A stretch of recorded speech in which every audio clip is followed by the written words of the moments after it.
If you were to put yourself in a room of 5 other girls, what makes you stand out from 5 other girls? I'm not competing. Shit. Yeah, girl. You don't need no man. The makeup is to compete. The low-cut shirt is to compete. You getting your hair straightened and done is to compete. I mean, these women will sit on these podcasts and tell a bold-faced lie. Everybody know you lying. Everybody. This woman will sit here with a face full of makeup talking, I don't compete. No, I don't even think about that type of stuff. I don't even try competing. I think that every single one of those women have something special about themselves. Agreed. Want to be with somebody, or are you okay with being alone? I would definitely love to be in a healthy relationship with someone. Yeah. Perfect. So let's say you find Mr. Dream Guy, and he's 10 out of 10 things you want. There's 10 other girls like you, or 5 other girls like you in a room. What about you would make that guy say, no, I have to choose her? Nothing, absolutely nothing. She has no idea. In her mind, being attractive is enough. Seriously. Because that's been enough her whole life. Why wouldn't it be enough? But for the type of guy that I'm sure she's looking for, it's definitely not going to be enough. Nowhere close. So you're just going to end up getting bumped and dumped like all the other pretty girls. On Saturday mornings, can you not make pancakes? Like, can you not make a big breakfast? Like, Milo can have toast. You're not going to cut the grass. First, I want to just have coffee. So sit down. On paper, it might look good. Like, oh, he's cleaning and making breakfast. Like, so nice. I would be like excited for him to get home. Then he would get home and he would be like, hey, like, say hello, give us a kiss. And then he would go and start doing the dishes. I was like, why am I feeling rage because he's going to do the dishes? It's not cool to not know what you're talking about. You can't please him, man. I mean, and that's why I say you shouldn't really try. I mean, do something nice when it's convenient, but other than that, nah. It's always going to be something. Always. This is what happens when a woman doesn't have genuine desire for you. And she could lose genuine desire for you, even if she had it in the beginning. But when she loses desire for you, everything you do irks her. It gives her the ick, even when you do good things. And this definitely happens the most to guys who are most eager to please their women. Make sure the dishes are clean. Make sure the lawn is mowed when she wanted mowed.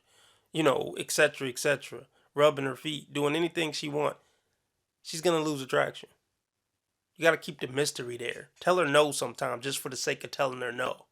Or otherwise she'll be on the podcast talking about how much it irritate her that you clean and cook.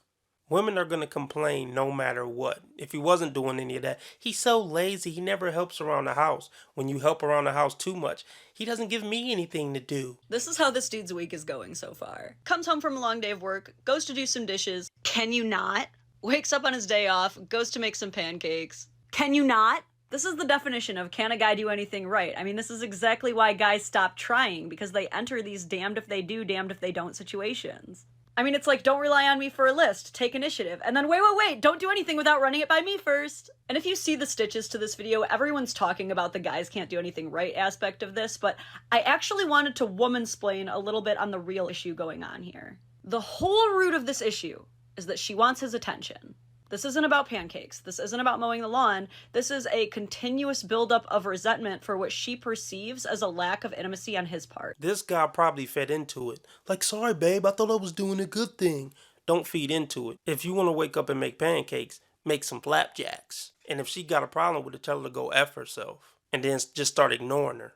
If she keep tripping, just don't pay attention to her no more. Get your pancakes, put them on a plate, pour the syrup, and eat them nice and slow in front of her, and don't pay her no damn attention. When you start feeding into it, it just make it worse. Sorry, babe, I won't make pancakes anymore. She's just gonna go harder on you. A lot of that is normal, but she's saying that she's literally feeling a rage, and deep down that's because she's mad that he is not initiating intimacy on his own, and we have to examine that. I think one of the main issues we women are experiencing is that we're relying way too much on the men to be the initiators of the intimacy. And a lot of women don't realize this, but once men become the sole initiators, it starts to feel creepy, and they start to really hold back unless they see a really warm sign or bright beacon. Ladies, we can get after it too. We are entirely allowed to be the initiators. But for some reason, probably due to being sociologically conditioned into believing that we can't be the chasers or the pursuers, we refuse to rev that engine. And here's the thing, once a broad's been nagging me all week or all day, I don't want to boink you. I'm cool. I'm completely turned off. You're annoying as And also, when a man doesn't feel desired, he don't want to initiate anymore. If a woman's not always making a man feel like, yes, I want you, yes, I want to touch you, yes, I want you to touch me, you know, a dude get tired of begging and, you know, getting his advances rejected. Eventually, he's just going to stop trying. Instead, when we want intimacy, we end up using the only language we were sociologically conditioned to using, which is task delegation. Next thing you know, we're very unintentionally turning affection into a task by saying things like, "Can you not make pancakes?" Ultimately, she was upset that when he came home, he did not join her in the space that she was in.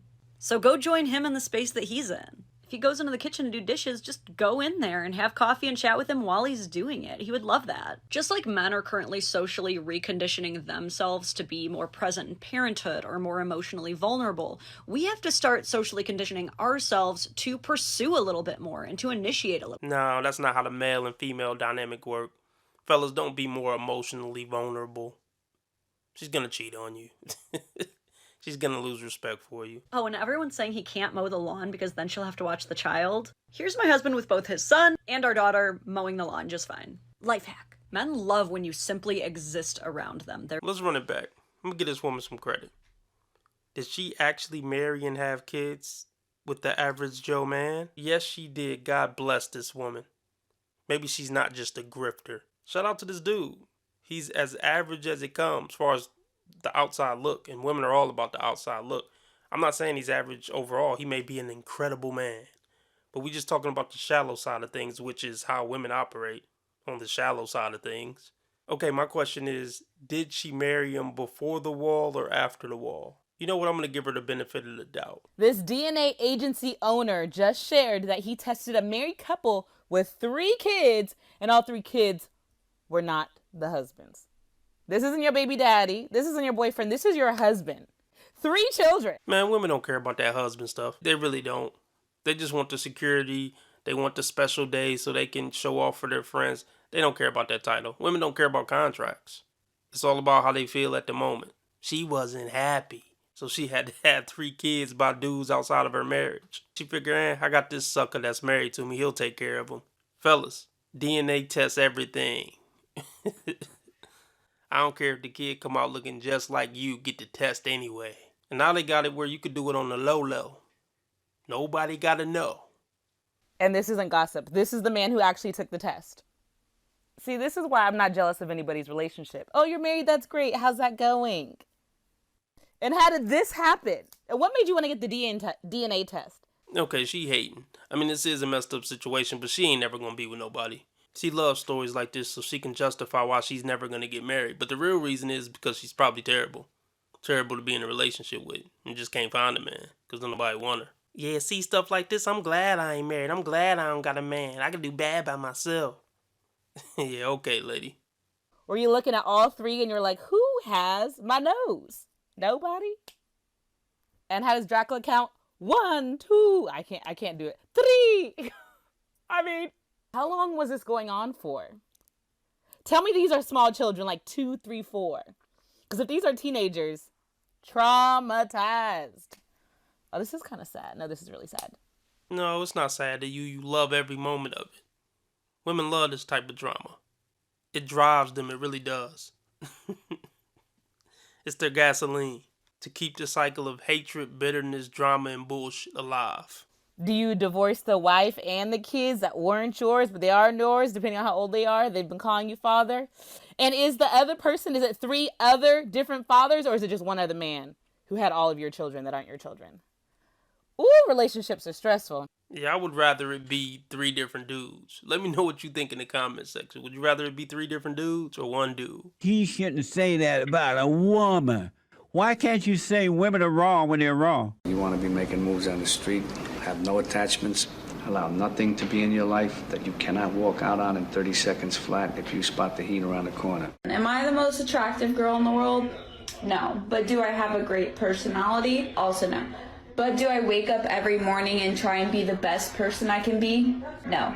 It doesn't matter if she's the head of astrophysics or if she's the head of giving head on 4th and Broadway. It doesn't matter, dude. It's the same shit. I want to build a life. I want a future. Sick of it. Tired of it.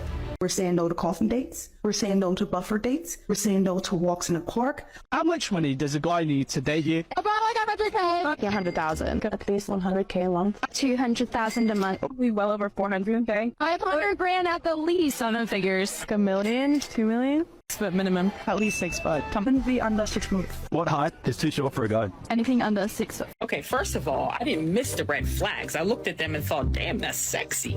And that's my problem.